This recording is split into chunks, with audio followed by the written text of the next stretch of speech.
ready to enter the Thrive Time Show on Talk Radio 1170.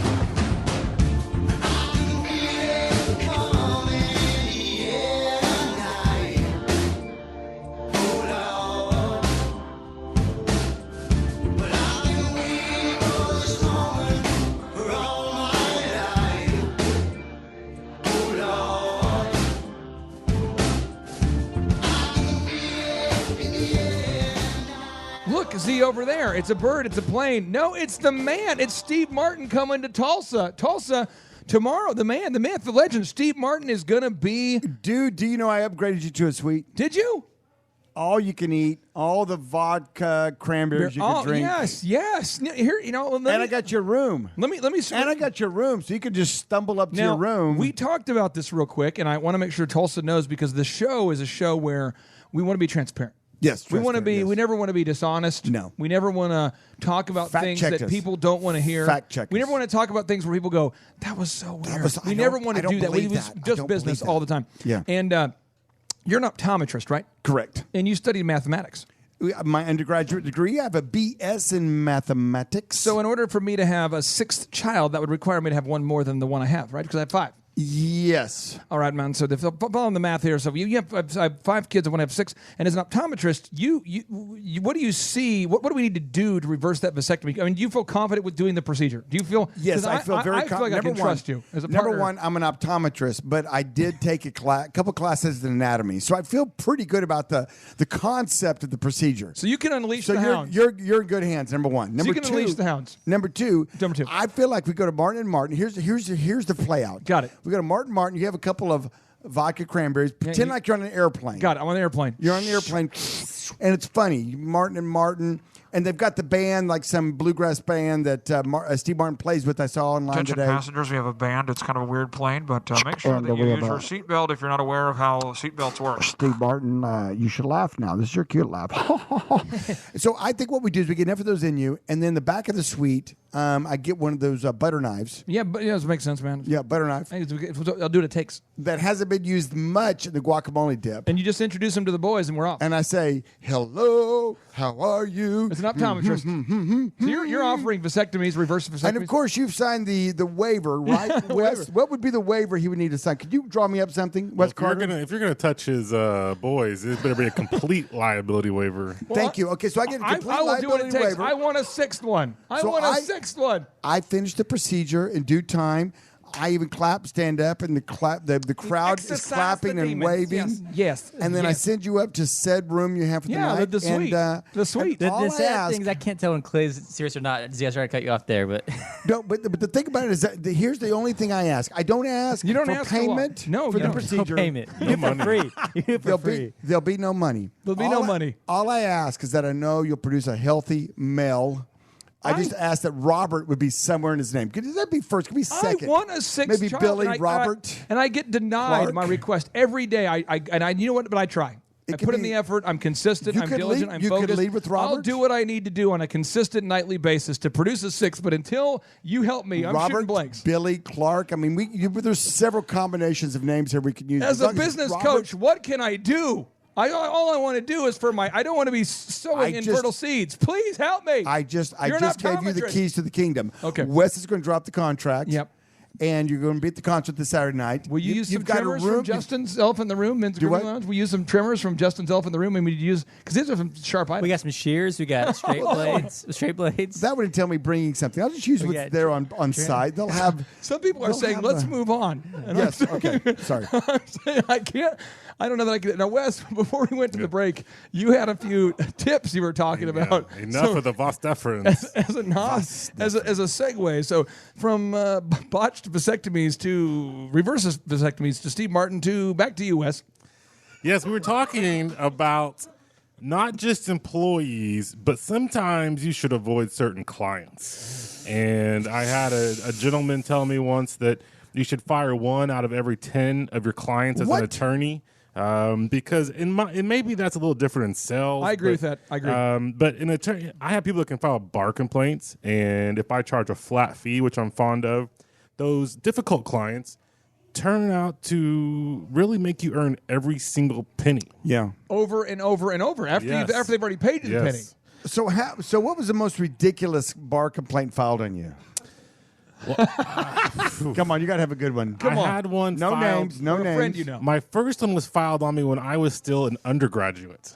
Really? Yes. Wow. How's that Yes. possible? I was managing a bankruptcy law firm, and a client filed a bar complaint on me before I even had my bachelor's degree. Was he your How's that roommate trying to start an online legalizing hemp business or something? Is that what? No, but No, okay. they will do some crazy stuff. So what did they say at the bar complaint? I mean, what did you do to get You're a getting very complaint? personal, Z. I'm trying to talk about vasectomies and things that are very. I know you're not personal at all. Hold on. Okay. So The bar complaint, if I recall, had to do with us not getting rid of some of her debt, that the debt derived from her in a drunk driving accident. And we couldn't explain to her that when you hit someone in DUI, that's not something you can get rid of in a bankruptcy. So you were an undergraduate. So you were an intern at some law office. Well, I was managing the law office, but not as an attorney, as an employee. Okay. Right. So you were an employee at a law office and you got a Yes. first bar complaint, which it should be really for attorneys, right? I was kind of, I mean, as a, I think I was a junior in college. I was like, hey, it's kind of cool. I got a bar complaint. I didn't even start law school yet. But Wow. Now, okay, so move number 18 for the art of getting things done in honor of Peyton Manning is avoid discussions pertaining to how people feel when possible. Avoid discussions pertaining about how people feel when possible. As an example, Elon Musk was interviewed right after he shot yet his third rocket that failed with SpaceX. He shot 3 attempts he's trying to replace NASA, shooting rockets into space. The third one blows up. A reporter's right there, and they said, "Are you an optimist or a pessimist?" And he says, "Optimism? Pessimism? F that. We're going to make it happen." And I think a lot of times in business, people go, "Well, how do you feel, Justin?" So, Justin, I want to get your take on this because elephant in the room, when we started that business, how did you feel? I mean, and people always want to talk about they feel. We didn't have any customers in today. I don't feel. Talk to me about this whole, why you want to avoid talking to your employees about how they feel on a constant basis.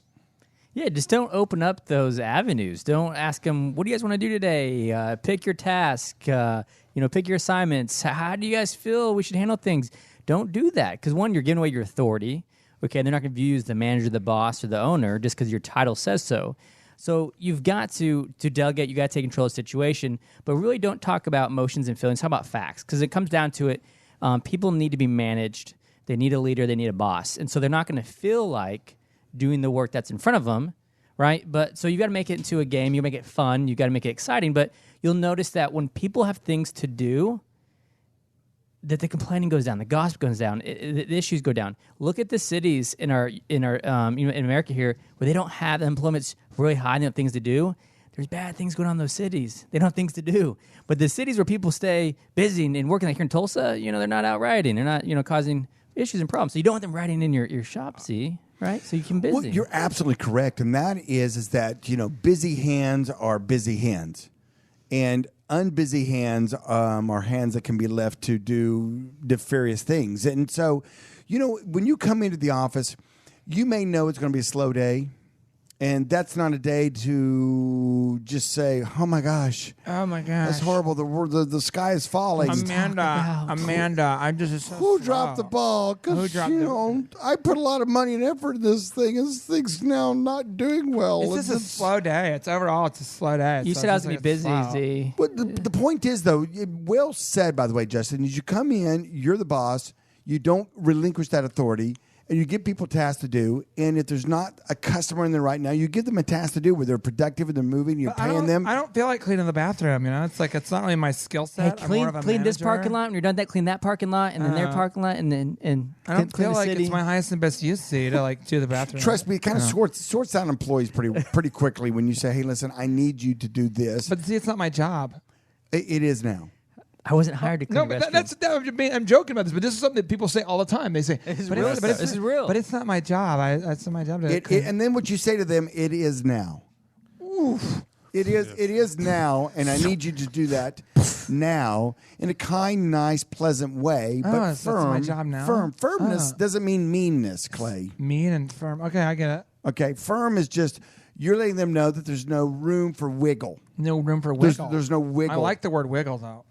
there's no wiggle room. You're being firm. You let them know what they need to do. And if they complain about it, then you're firm about, no, that's what you're supposed to do now because I'm telling you to do that. I'm your boss. I feel like this is my special purpose. Yeah, well, to move everything now. I feel like I was clean the bathrooms, and that's my special purpose. This is great. I feel empowered. Yes. Now, move number 19. You want to agree on a universal file naming system. I want to start with you, Wes, on this because you are in a legal office where you have to save like the last version of a contract.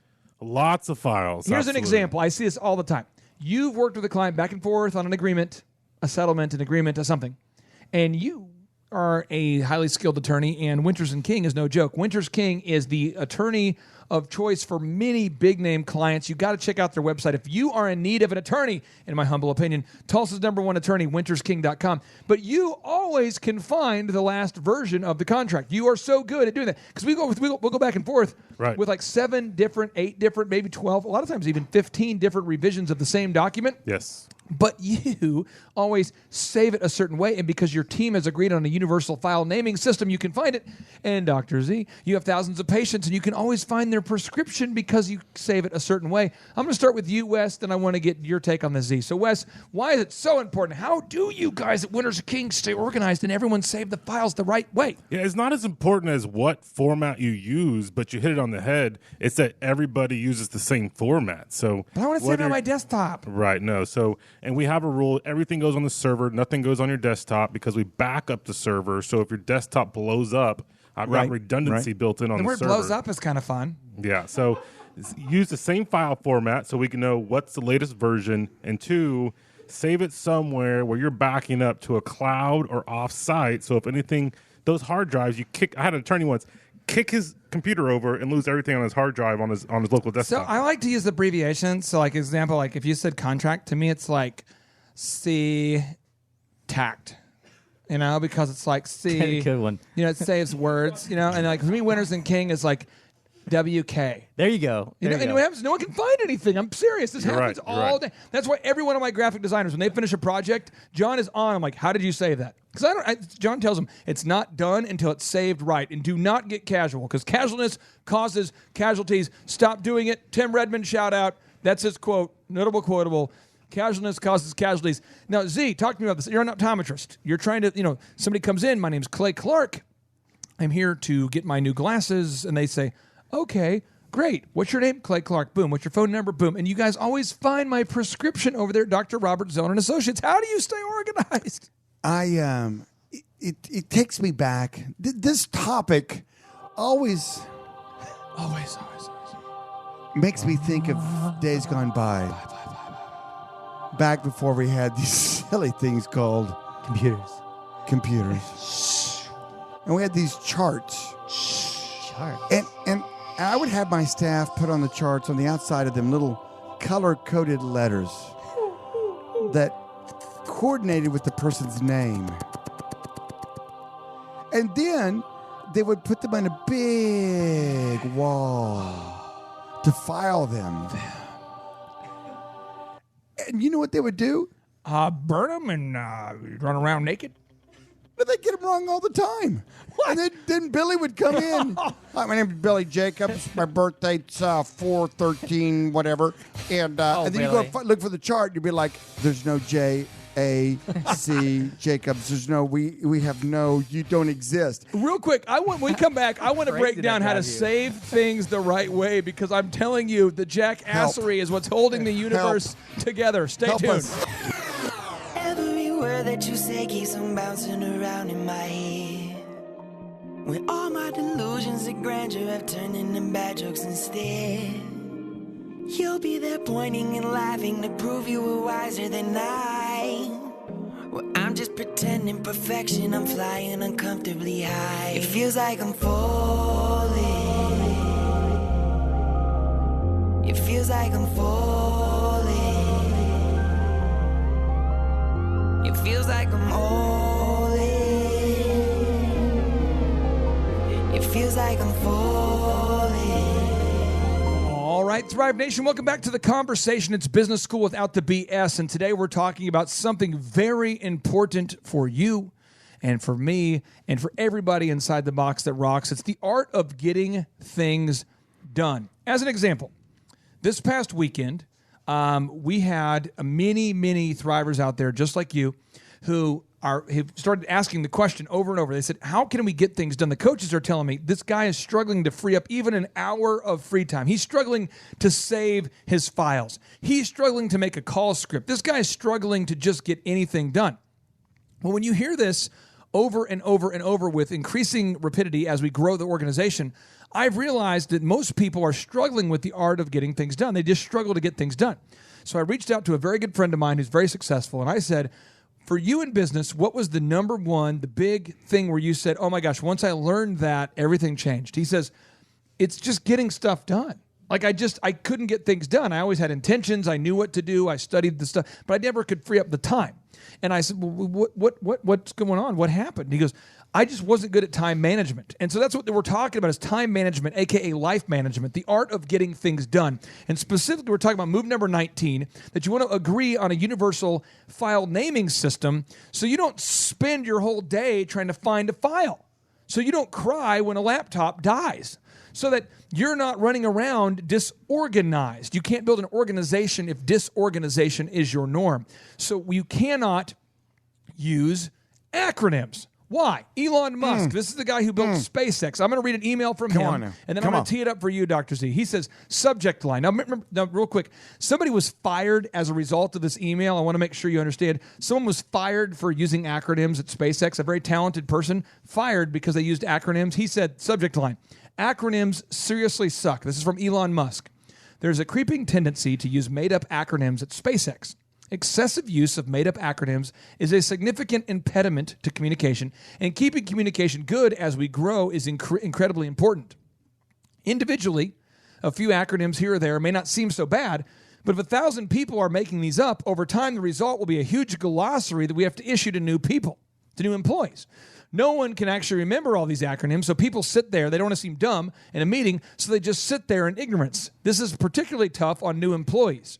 That needs to stop immediately, or I will take drastic actions. And he goes on to explain it. We put it on the show notes. But basically, a guy got fired because he kept using acronyms. So one of the examples he lists in his emails, he says, VTS, stop using it. It stands for Vertical Test Stand. Stop using VTS. Stop it. And he loses his mind because he's like, you can't spend your whole day answering dumb questions like, what does VTS stand for? So Z, at your optometry clinic, how do you stay organized and keep people from making up their own acronyms we don't as have they go? We don't have a problem there. But when I bought into a bank, owned a part of a bank, and then became on the board of the bank. I would go to these bank meetings. I was board of the director.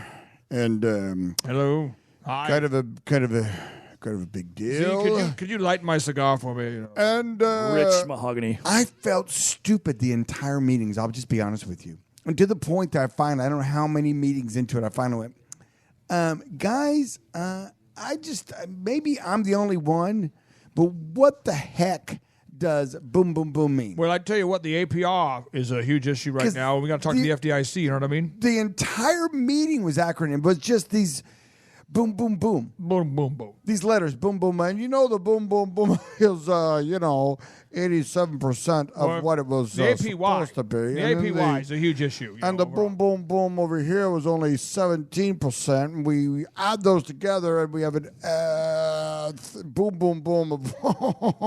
And you're sitting there listening, going, nodding. At first, I just kind of thought maybe I'm the only one that doesn't know what they mean, so I'm just going to nod and act like I do. And then, there's enough of the meeting that made sense. I'm like, I kind of dumbing my way through it. But finally, I was kind of like, okay, I may be the only one in the room, but what the crap does that mean? Well, algorithmic trading is something that if you don't know, you can't really, And they, in the banking industry, they use acronyms all the time, and it drove me crazy. It's like a bear market with a bulge bracket. And so they changed that, and they no longer do that, but it's very frustrating, especially if you're new to a company, just like Elon Musk was saying, especially the people that are new to the company. They don't know what VTS means.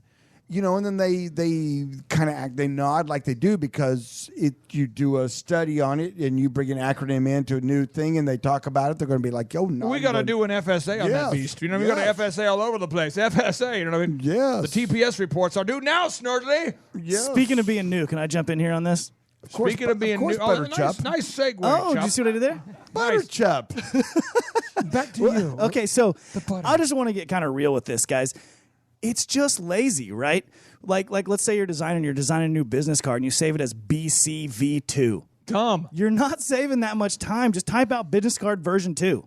Yeah, right? One of my mentors told me, he said, if you want to elongate every conversation in your day, use abbreviations. Right. I was like, Bill, that right there is profound. It's just craziness. It's craziness. What are you doing 500 cards a day that you can save a half a second on each one? It's like how I drive. Whoa, wait. Oh, which is horrible, by the way. It's like, you could turn on a signal, but you're like, you know what? I'll just run over this Prius. I'm in a That's Hummer. what I'll do. I'm in a Hummer. Let's just go. And they have to move. And people say, have you ever gotten into accidents? I said, absolutely not. And they say, why? Because people are jumping into the bushes. I'm a Hummer. They're scared. I've created a lot, but I've not been in a lot. Never look in the rearview mirrors. But my wife said to me, she goes, honey, your left mirror, you can't actually see. It's missing the mirror. No, I'm sorry. The left rearview mirror on the side, you can't see it. The left Sidebar Thrive or Nation. the right. Clay Clark is the worst certified driver in the the world. rearview mirror doesn't Thank work. you. And Vanessa goes, these are not adjusted to your height. And I'm like, I don't use them. She goes, are you kidding me? You can adjust. You can can't adjust even those. see out of my left eye, anyways. You know what I mean? So anyway, don't save files how I drive. Don't be lazy. Furthermore, if you want to help, I've registered at Uber, and you can sponsor and maybe save a life in a car accident by paying for my Uber trip. So I'm trying to actually get rid of a car. Soon I'm going to be car free. That's my next move. I thought you meant you were going to start driving for Uber. No, seriously. Soon, that's what a goal I have for this year is to go into just have you have a driver. The passengers would be like, Clay, do you have to do your to-do list? I get so much more done. I'm on the phone with somebody getting stuff done. I just driving. See, you've been there. It's a horrifying thing for not only me as the driver, but for you as I care about you.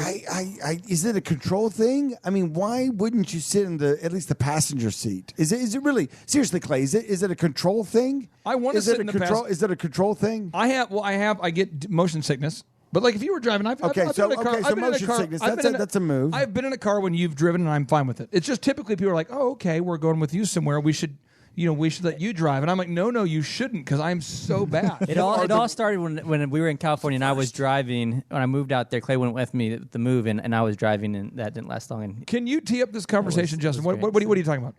the California. Remember that we moved out. I moved out there, and remember you were driving with me around. If you've been to California, it's hills everywhere, and you're just throwing up galore, and that's when it all started. I did. I got sick. From I that got day, really he vowed sick. never and- to ride passenger. Yeah, exactly. Now, when we come back, we're talking about move number 20 on the art of getting things done.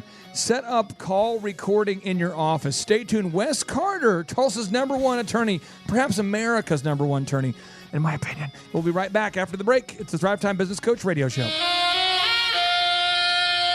Broadcasting live from the center of the universe. It's Business School Without the BS.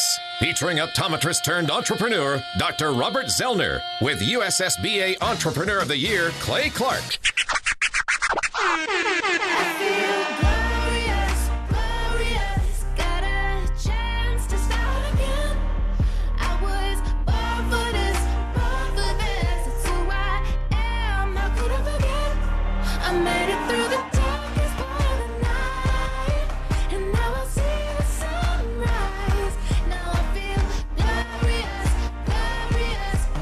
Thrive Nation, we're talking today about the art of getting things done. But before we do that, if you're new to the show, my name is Clay Clark. I'm the former U.S. SBA Entrepreneur of the Year. And I typically try to make sure inside the box that rocks that we bring in only the cream of the crop, Dr. Z. We don't want to have just any joker. Le cream of le crop. The cream of the. So what we did is we decided, we said, you know what, let's get Tulsa's #1 attorney. Let's get an attorney. Why don't you, Tulsa, why don't you Google Winter's King and the name Donald Trump? Donald Trump, I don't like him at all. I love Donald Trump. Yeah. Anyway, Google it. Winter's King, Donald Trump. Wes Carter, your firm, Winter's King, you represent some of the biggest names in America in literary. I mean, you guys do some big things there, Winter's King. And recently, your partner there, your boss, your guy, the guy, Tom Winters, he's doing what with Mr. Trump? What's he doing? He is serving on a faith council, I believe is what they have titled it, to some of the faith leaders in the country have the opportunity to talk to the Trump and the Trump administration about the concerns in the faith community.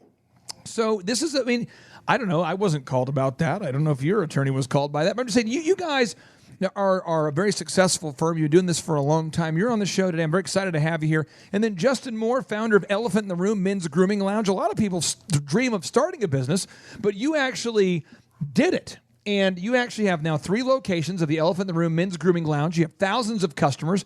Things are going well, right on the precipice of franchising. Did you ever think that you would be a successful entrepreneur guy? All the time. That's all I thought about. Just, Really? Oh my gosh, you would believe it. Really? You always thought that? Well, I really didn't take time to think. Is somebody joking here? I just did it. Yeah. I just did. You Yeah, do. yeah. You know, I just do. When I your don't know. back's against the wall, you really don't have time to think. You just go. do. You know what I'm You saying? just do. So maybe you're in that position now and you're not really focused on that, but you just know that if you put the hard work in, right, take care of the natural, the supernatural take care of itself. But it takes hard work, and so just work hard every day, focus every day, and then a week later, and then a month later, a year later, and you'll look at some growth. And I also have Inside the Box That Rocks a guy who, I sincerely mean this, he's my favorite male human ever. He's the best friend. He's like a business coach, dad, business, just a great entrepreneur, a great guy. Thank you. I mean this so sincerely. He's got great kids, great businesses, and you say some people have great kids, but they don't maybe have a great business, or they have a great business, but their kids don't like them. I mean, I've seen the guy commit time to family and to business, and so it's an honor to have him every single time he's on the show. He's usually out expanding his entrepreneurial empire one day a week, and so we try to keep him trapped inside the box that rocks about 4 days a week. It's my partner, my good friend, Dr. Z. How are you? Clay, I am so excited. We've got a couple things coming up that are kind of a note. We have the Martin and Martin event this Saturday. Yes, Steve Martin Yes. and Martin Short, and they're going to be, and their bluegrass band that's going to be playing. I can't handle it. It's so good. And as a side note, we've got sweet tickets. We're going to hang out up there. All you can eat and drink, so you can be like on a And you're first class reversing my plane. vasectomy, so I'll be able to have a And sixth then we've child. got your room there, so you don't have to drive home, of course, or Uber home, and you can hang out there. But more importantly, we have an event coming up. And come on. I don't know what you think about it. If your kids, to me as a kid, it was one of the biggest holidays of the year. It was a boom. It was a boom. Because you know why? Why? Because I could, through my hustle, To the hustle. I could go door to door, knocking on the door. Yeah, trick or treat. And I could open up my bag, and people would just give me stuff free. Free? This is how you did it. I guarantee you said, boom, boom, bing, bong, give me the stuff, let's move on. Ooh. I did. I said, trick or treat. Smell my feet. young Give me kid. something good to eat. And then what would you do? You would earmark the homes that gave you the good stuff, like the full-size candy bars. yeah. Come on. You probably hired other Snickers kids to go out especially. for You you. got it mapped out from last mean, year. I remember in the homes, they gave full-size Snickers. I You know remember which hitting them so neighborhoods? many times. Oh, They're come finally on. like, haven't you been here Who before? leaves the bucket out? Who leaves the bucket out? She was such a you remember- sweet neighbor. She's like, haven't you been here before? Do you remember the lady, Steve? Do you remember the lady there? This is a big one. I just mentally I'm picturing a little Steve Currington in my mind. But you remember the lady that would give you the absurd gift, the thing that wasn't candy. You were the person who, because Steve Currington, one of my good friends, the Tulsa mortgage guy, I know that he does this to kids, I'm sure. You know the guy who gives you like the crazy. Oh, yeah. Wes, if you remember as a kid, you have Yes. somebody who gave you where you're like, I wanted candy, and they gave you a gift that the they Bible. handmade. Yes, I with grew like up a in Bible verse Florida, on it. and for some reason in Florida, Halloween was always an adventure. Either there was rumors of LSD in the candy, What? or people were Razor giving blades. out Razor crazy stuff. Razor blades. And wait, did you grow up in the place where they thought that if you listened to Guns N' Roses backwards, Backwards, yes. it was Satan talking? Yes, I've been through many of those videos. When Yes. I see her face, and you're like going, wait, that was what? Is And that they backwards? say play it backwards. And Satan said, "Come to my place." And you're like, whoa, is that Satan talking? Yeah, if you listen back to it again, and you're Oh, like, 100%. Sweet Child of Mine sounds like. I just want to know if you can hear Satan's voice. Whoever said that, that's the person I'm scared of. If they're like, "That's Satan's voice," then I'm like, "I'm scared of you." I actually have a very successful website called Play 80 Songs Backwards, and it's Satan.com. It's very successful. It's I know his voice personally.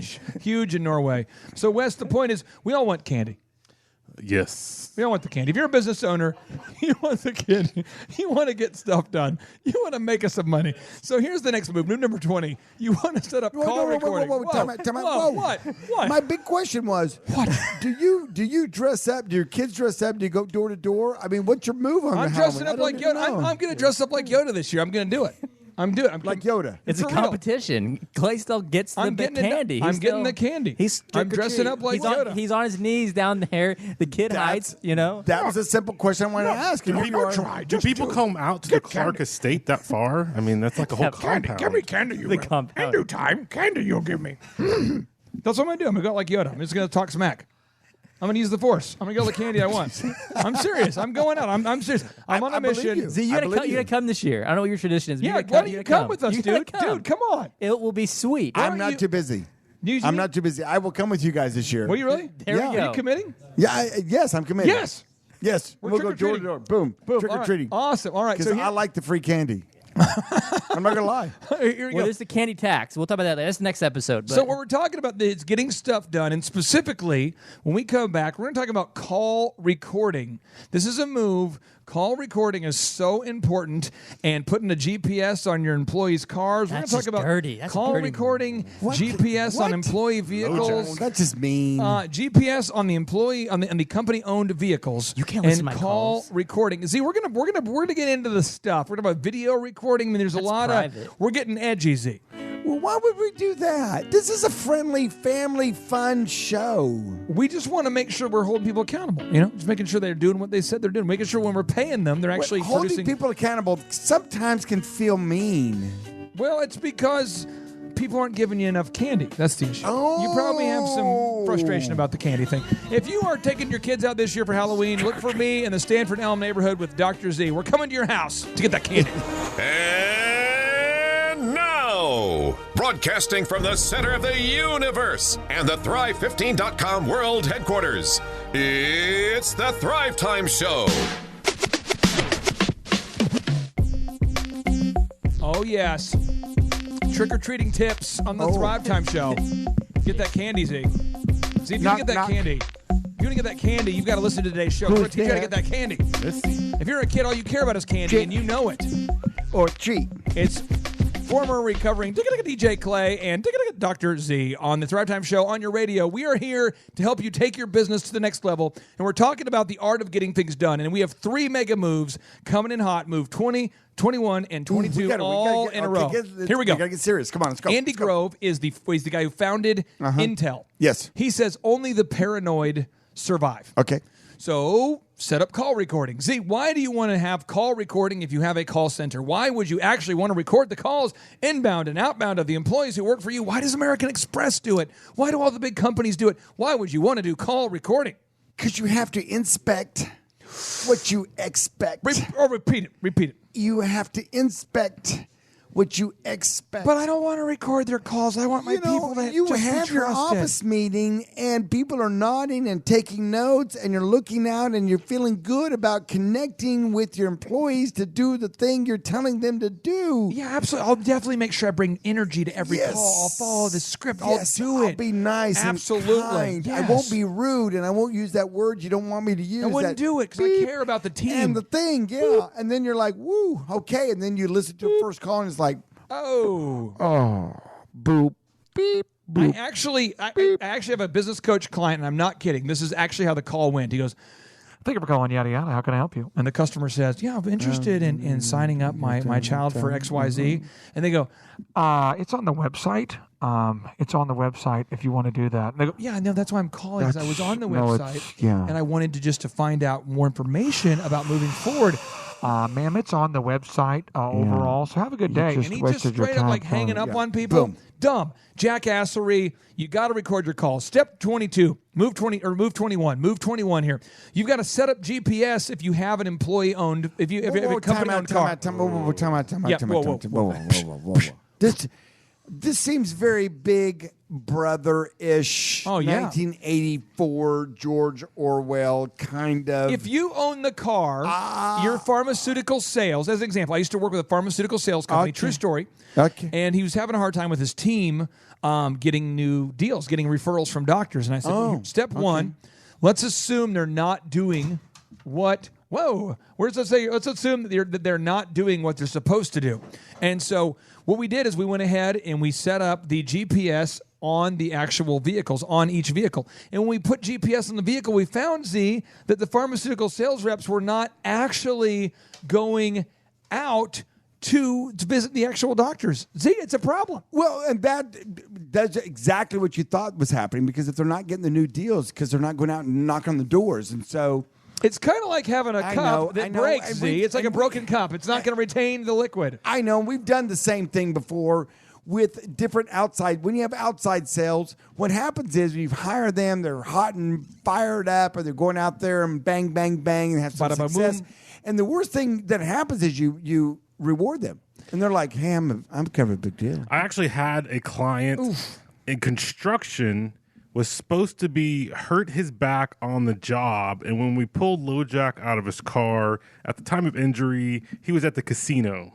True. True. It happens. True story. Happens.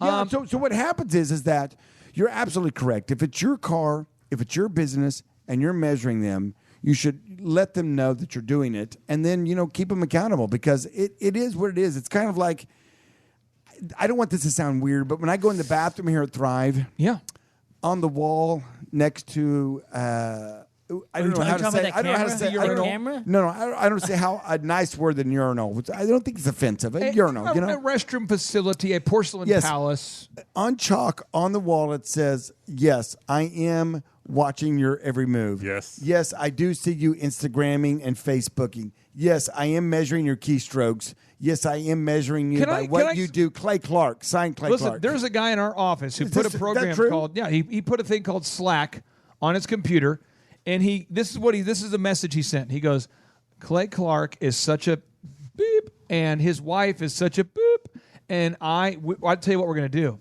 Let's go ahead and start our own marketing company. And he's like, they're going back and forth all day during the workday, and I know who they are. Oh, by the way, I take offense to that. You are a boop, but Vanessa is not.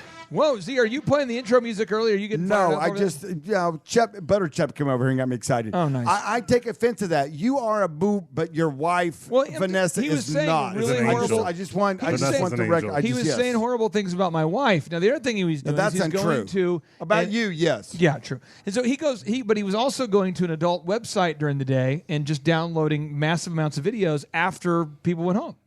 Of adult videos. Okay, well that's not so what right. I went ahead and did is I said, hey, I want you to know I have all of that logged, and if we want to get real, then let's do this. But if not, I'd say it's best for you to move on. But the thing is that I'm telling you, you've got to have a conspiracy theory to managing your office, or you will lose. Because according to the U.S. Chamber of Commerce, now the U.S. Chamber of Commerce teamed up with CBS News, and they measured it, they studied, they looked at big box stores, and we cite all this. You can find the facts on today's show notes at thrivetimeshow.com/podcast.